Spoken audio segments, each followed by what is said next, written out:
Friends, thank you very much.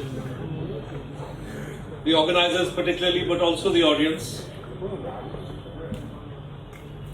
Please forgive me, I don't speak Bangla, so I will address you in English and hope that what I have to say will be of some interest and use. If possible, Hindi. I can do Hindi, but I was told English may be better.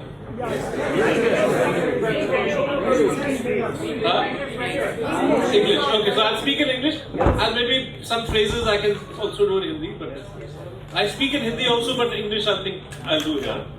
Now, I'm sure all of you will have read the draft resolution that the organizers have prepared for this very important convention.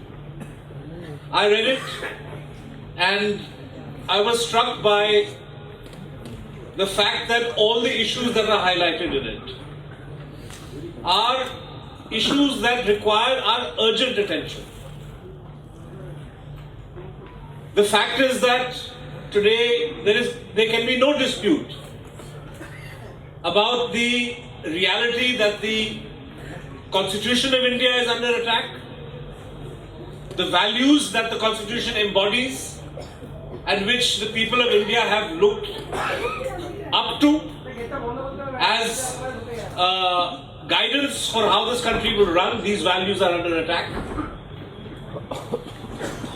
Unfortunately, the institutions that are meant to uphold and defend these values,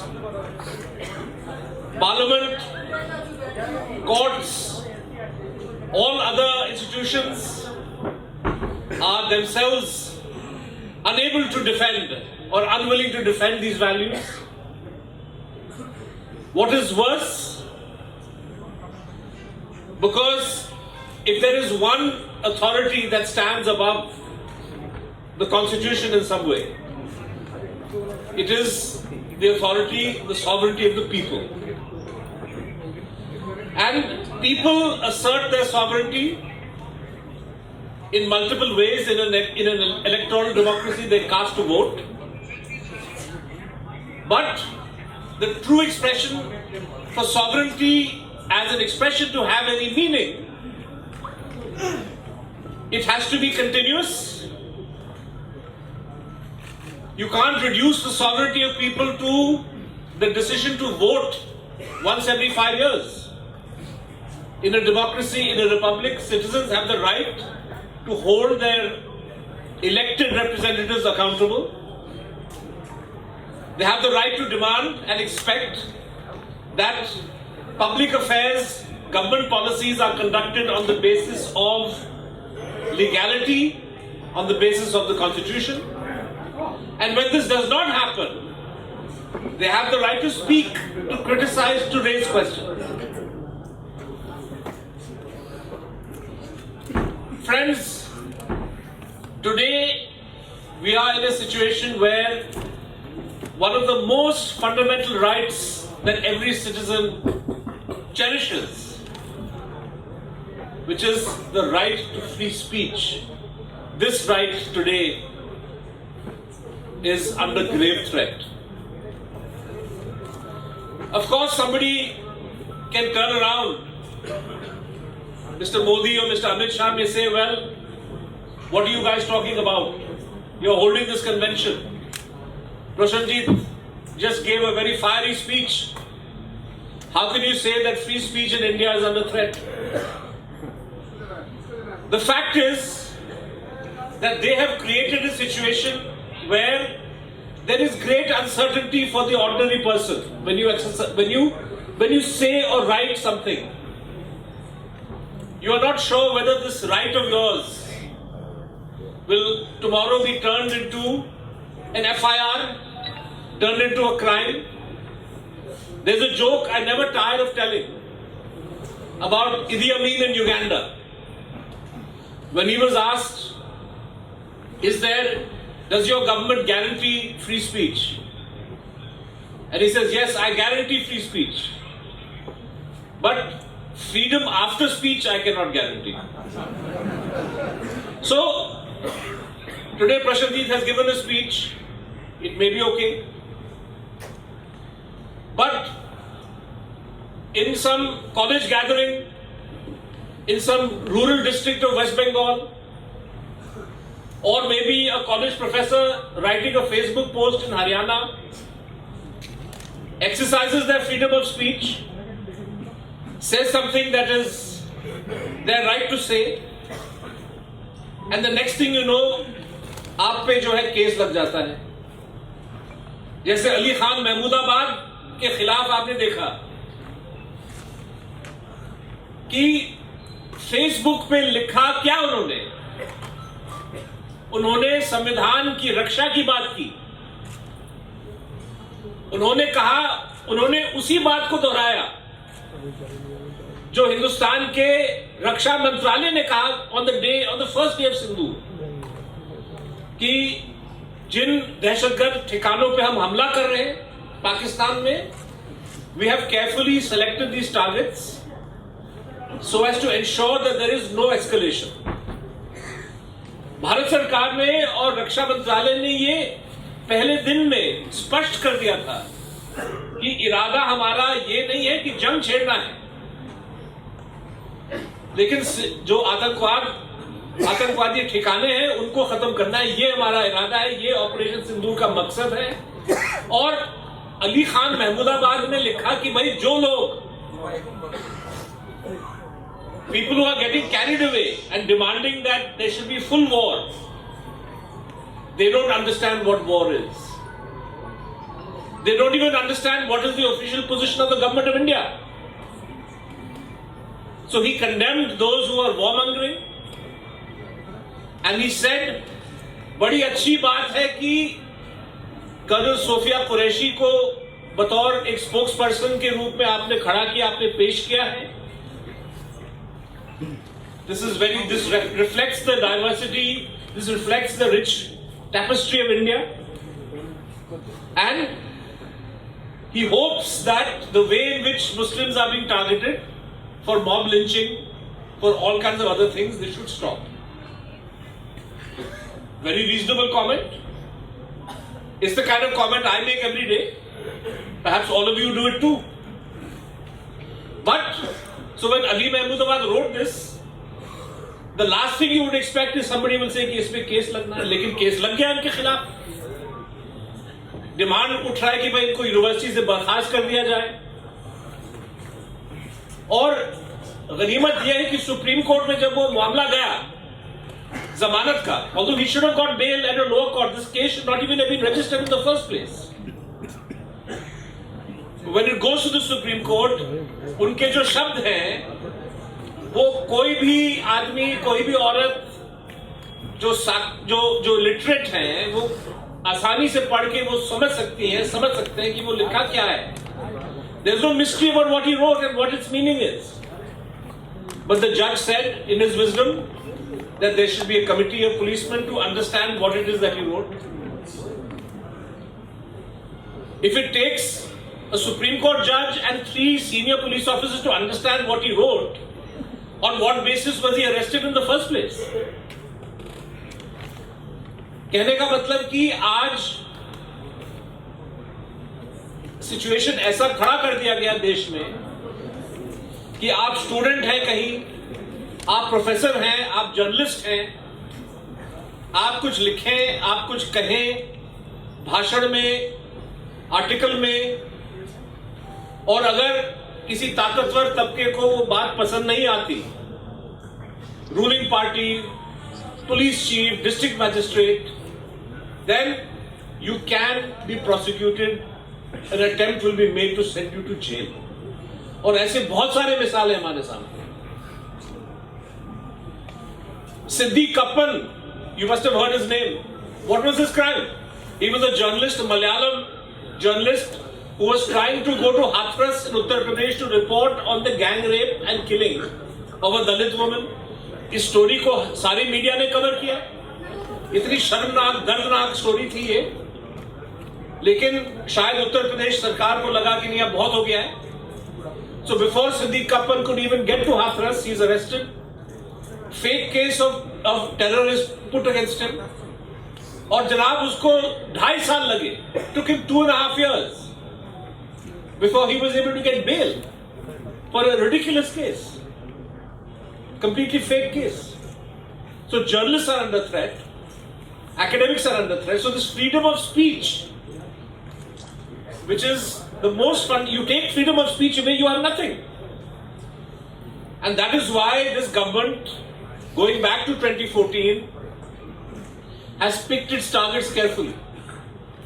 आपने शायद देखा होगा 2002 के दंगों के बाद, गुजरात के दंगों के बाद बीबीसी ने एक डॉक्यूमेंट्री बनाया जो हाल ही में रिलीज हुआ या रिलीज करने की कोशिश की गई. उसमें बहुत सारी चीजें हैं जो आप we are familiar with all the of what happened in Gujarat, but there was one very interesting interview of Narendra Modi when he was chief minister. और वो ब्रिटिश पत्रकार पूछती हैं उनसे that do you have one regret? Is there something you would do differently? And she's asking a man who has been chief minister while more than 1,200 people of his own state have been killed, when the police did nothing. So she says, do you regret something? And he says, yes, I have one regret. I have one regret. That regret is that I did not manage the media. I did not control the media. तो जब प्रधानमंत्री का mindset ये है control करने का कि भाई आप वैसे कहते हैं कि भाई आप आलोचना करो, he says feel free to, I should be criticized, but when questions are raised, when criticism is made, all his loyal supporters look to see how can we silence the person asking that question. तो Jawaharlal Nehru university में जहां पहले जो है छात्रों की आवाज उठी, उनको चुप कराने की एक लीगल पॉलिटिकल साजिश रचाया गया. कन्हैया कुमार दूसरे स्टूडेंट्स पे केसेस लादे गए. Then there was an attempt to silence the students of Hyderabad and FTI Pune. So students, journalists, now academics, you can see how people are being silenced, and there's an attempt to make sure that we don't speak. But I want to emphasize that the suppression of freedom of speech there's another side to that coin, which is कि हिंदुस्तान में अगर आप, if you are a supporter of the government, if your politics coincides with the politics of the ruling party, you can say and do anything, nothing will happen to you. Pahalgam में क्या हुआ? पहलगाम में जो आतंकवादी वहां पे आए, जो दहशतगर्द आए वहां पे, उन्होंने धर्म के आधार पे अपने टूरिस्टों को चुना और जो लोग हिंदू थे उनको चुन के मारा गया, उनकी कत्ल की गई. लश्कर-ए-तैयबा या द रेजिस्टेंस फ्रंट, जो भी नाम वो रख रहे हैं, जो टेररिस्ट थे, उनका इरादा क्या था ऐसी हरकत करने से? इरादा उनका यह था कि सारे हिंदुस्तान में एक डिवीजन पैदा हो, कि आम हिंदू अपने मुस्लिम भाई या बहन को शक की नजर से देखना शुरू करे. यही इरादा था उनका. और मैं आपसे पूछता हूं कि जब उनका इरादा ये था, और बच्चा बच्चा जानता है कि ये इरादा था उनका, तो महाराष्ट्र में भारतीय जनता पार्टी के एक मंत्री साहब जो है वो उठ के खड़े होके बोलते हैं that Hindu should stop buying things from Muslim shops. जो काम लश्कर-ए-तैयबा ने पहलगाम में करने की कोशिश की, भारतीय जनता पार्टी का मंत्री महाराष्ट्र में क्यों कर रहा है? And if a case can be filed against Ali Khan Mahmudabad for talking about unity, why is there no case against this gentleman for dividing the people, for spreading communal hatred, for doing exactly what the Lashkar-e-Taiba terrorists were trying to do in Pahalgam? You have a minister in Madhya Pradesh who referred to Colonel Sofia Qureshi as a terrorist, or terrorist sister, और जब case दर्ज करने की कोशिश गई तो police ने initially मना किया, फाइनली कोर्ट ने कहा कि आपको केस दर्ज करना ही पड़ेगा. Ali Khan Mahmoodabad can get arrested for praising Sofia Qureshi and saying the government should now implement this widely so that stop this targeting of Muslims. Ali Khan can get arrested, but this minister in Madhya Pradesh who calls Sofia Qureshi a sister of terrorists, he's roaming around free. A website like The Wire, which you all know, I'm sure, and you read, an attempt was made to block us for one day because we were reporting objectively and factually about what was happening in Operation Sindoor.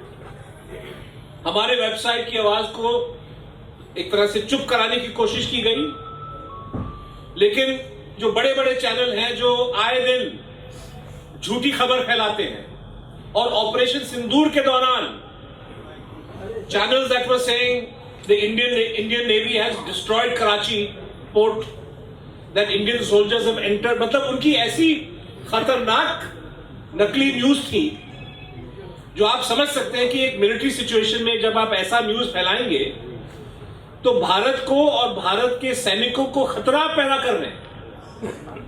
उन पे कोई कार्रवाई नहीं, उनको खुला छूट. So what you have, and I'll come to the end of what I wanted to say, that when we are saying save the constitution, save India, save the country, this cannot be done unless we have absolute clarity that first and foremost, of course, all the issues in the resolution are important, against mixing of religion and politics, for example, about the need for discussion, debate in parliament.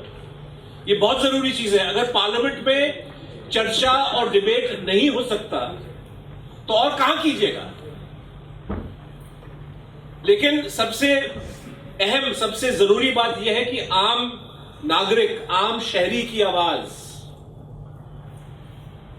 इसको दबाने की जो कोशिश की जा रही है, जब तक हम इसको मिलजुल के अपोज नहीं करेंगे, until we stand firm that we will not allow the voices of ordinary people to be silenced, we will not allow dissent to be criminalized, we will not succeed in defending the constitution. At the same time, we have to stand firm against all of these political leaders who are using religion. They may be in different parts of India, they may be in West Bengal, who are trying to divide people on the basis of religion, trying to build their political support by pitting Hindu against Muslim, Muslim against Hindu.